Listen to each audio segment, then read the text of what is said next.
Okay, so let's move on and actually discuss the pseudocode for the merge sort algorithm. First, let me just tell you the pseudocode, leaving aside exactly how the merging subroutine is implemented. And this high level should be very simple and clear at this point.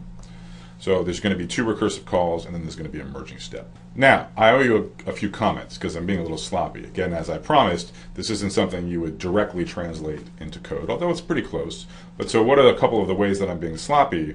Well, first of all, there's, in any recursive algorithm, you got to have some base cases. You got to have this idea that when the input's sufficiently small, you don't do any recursion, you just return some trivial answer.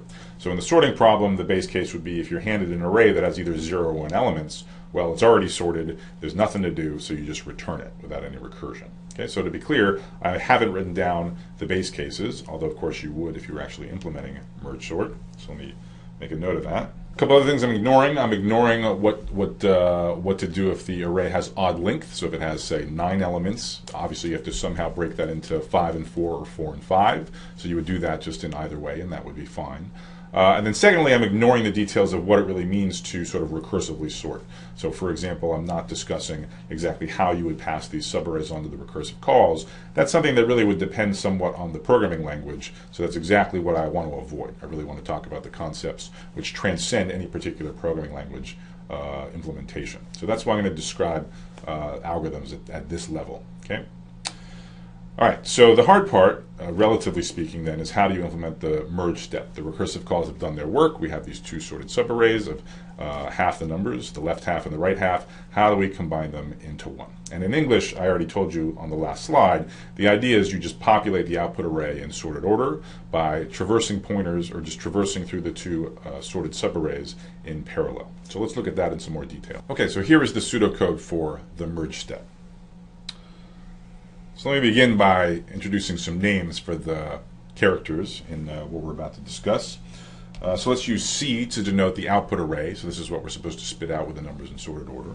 And then I'm going to use A and B to denote the results of the two recursive calls. Okay, so the first recursive call has given us array A, which contains the left half of the input array in sorted order. Similarly, B contains the right half of the input array, again, in sorted order. So as I said, we're going to need to traverse the two sorted subarrays A and B in parallel.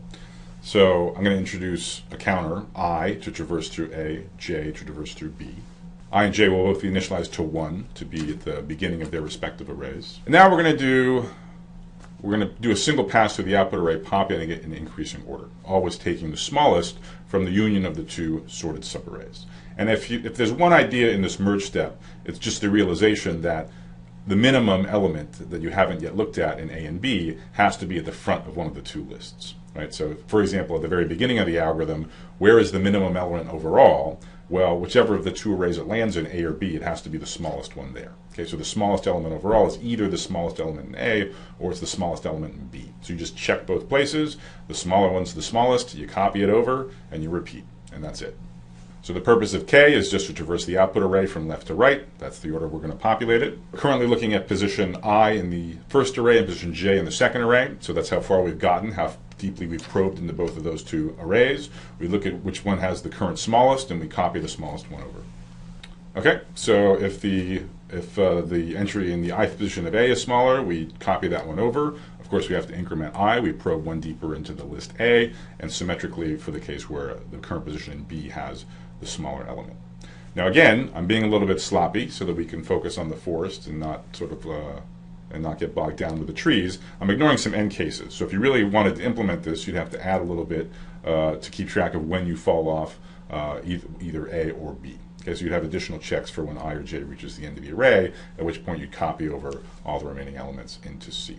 All right, so I'm going to give you a cleaned up version of that pseudocode so that you don't have to tolerate my questionable handwriting any longer than is absolutely necessary.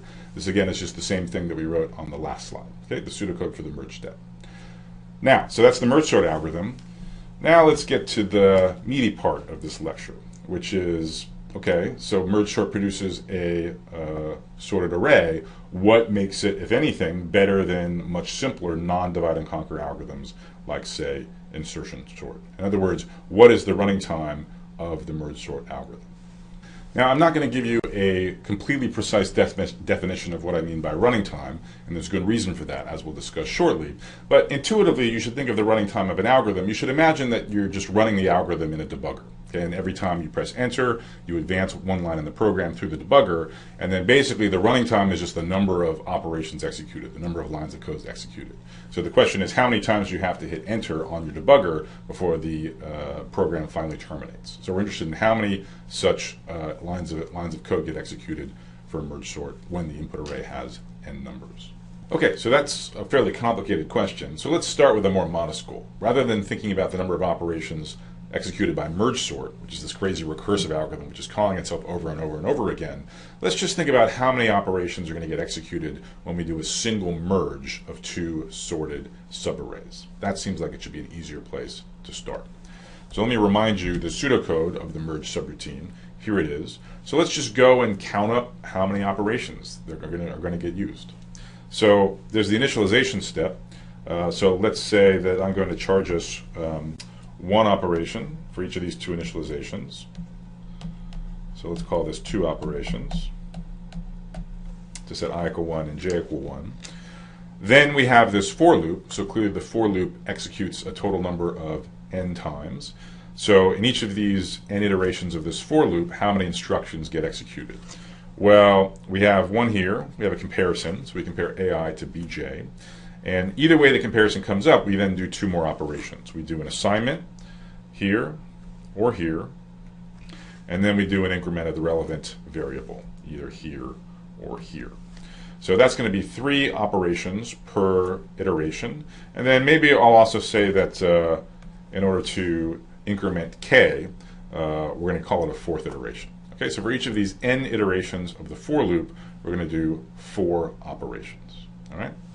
So putting it all together, what do we have as the running time for merge? So let's say the upshot. So the upshot is that the running time of the merge subroutine, given an array of m numbers, is at most 4m plus 2. So a couple of comments. First of all, I've changed a letter on you, so don't get confused. In the previous slide, we were thinking about an input size of n. Here I've just I've changed the name of the variable to m. That's going to be convenient once we think about merge sort, which is recursing on smaller subproblems. But it's exactly the same thing, mn whatever. So an array of m entries, it does at most 4m plus 2 lines of code. The second thing is there's some ambiguity in exactly how we counted lines of code on the previous slide. So maybe you might argue that really each loop iteration should count as 2 operations, not just 1, because you don't just have to increment k, but you also have to compare it to the upper bound of n. Yeah, maybe. Would have been 5m plus 2 instead of 4m plus 2. So it turns out these small differences in how you count up the number of lines of code executed are not going to matter, and we'll see why shortly. So amongst friends, let's just agree, let's call it 4m plus 2 operations for merge to execute on an array of exactly m entries. So let me abuse our friendship now a little bit further with an inequality which is true but extremely sloppy. But I promise it'll make our lives just easier in some future calculations. So rather than 4m plus 2, this 2 is sort of getting on my nerves, let's just call this at most 6m, because m is at least 1. Okay? You have to admit, it's true, 6m always is at least 4m plus 2. It's very sloppy. These numbers are not anything close to each other for m large, but let's just go ahead and be sloppy in the interests of future simplicity. Okay? Now, I don't expect anyone to be impressed with this rather crude upper bound in the number of lines of code that the merge subroutine needs to finish, to execute. The key question, you recall, was how many lines of code does merge sort require to correctly sort the input array, not just this subroutine. And in fact, analyzing a merge sort seems a lot more intimidating because it keeps spawning off these recursive versions of itself. So the number of recursive calls, the number of things we have to analyze is blowing up exponentially as we think about various levels of the recursion. Now, if there's one thing that we have going for us, it's that every time we make a recursive call, it's on a quite a bit smaller input than what we started with. It's on an array of only half the size of the input array. So there's some kind of tension between, on the one hand, explosion of subproblems, a proliferation of subproblems, and the fact that successive subproblems only have to solve smaller and smaller subproblems. And resolving these two forces is what's going to drive our analysis of merge sort. So the good news is I'll be able to show you a complete analysis of exactly how many lines of code merge sort takes, and I'll be able to give you, in fact, a very precise upper bound. Okay, so here's going to be the claim that we're going to prove in the remainder of this lecture. So the claim is that merge sort never needs more than 6 times n times the logarithm of n, log base 2 if you're keeping track, plus an extra 6n operations to correctly sort an input array of n numbers. Okay, so let's discuss for a second, is this good? Is this a win, knowing that this is an upper bound on the number of lines of code that merge sort takes? Well, yes it is, and it shows the benefits of the divide and conquer paradigm. Recall, in the simpler sorting methods that we briefly discussed, like insertion sort, selection sort, and bubble sort, I claimed that their performance was governed by a quadratic function of the input size. That is, they need a constant times n squared number of operations to sort an input array of length n. Merge sort, by contrast, needs at most a constant times n times log n, not n squared, but n times log n lines of code to correctly sort an input array.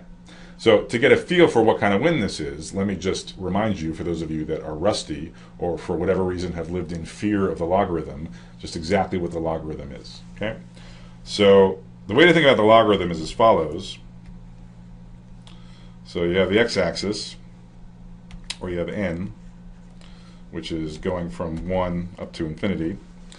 And for comparison, let's think about just the identity function. Okay, so the function which is just f of n equals n. Okay, and let's contrast this with the logarithm.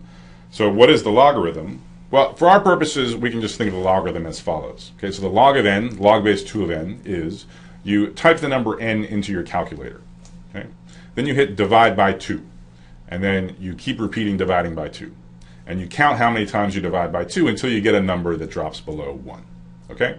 So if you plug in 32, you got to divide 5 times by 2 to get down to 1. Log base 2 of 32 is 5. If you put in 1,024, you have to divide by 2 10 times until you get down to 1. So log base 2 of 10,024 is 10, and so on. Okay? So the point is, you can already see this. If log of 1,000, roughly, is something like 10, then the logarithm is much, much smaller than the input. Okay, so graphically, what the logarithm is going to look like is it's going to look like a curve which becomes very flat very quickly as n grows large. Okay, so f of n being log base 2 of n, and I encourage you to do this perhaps a little more precisely on a computer or a graphing calculator at home, but log is going much, much, much slower than the identity function. And as a result, sorting algorithm which runs in time proportional to n times log n is much, much faster, especially as n grows large, than a sorting algorithm with running time that's a constant times n squared.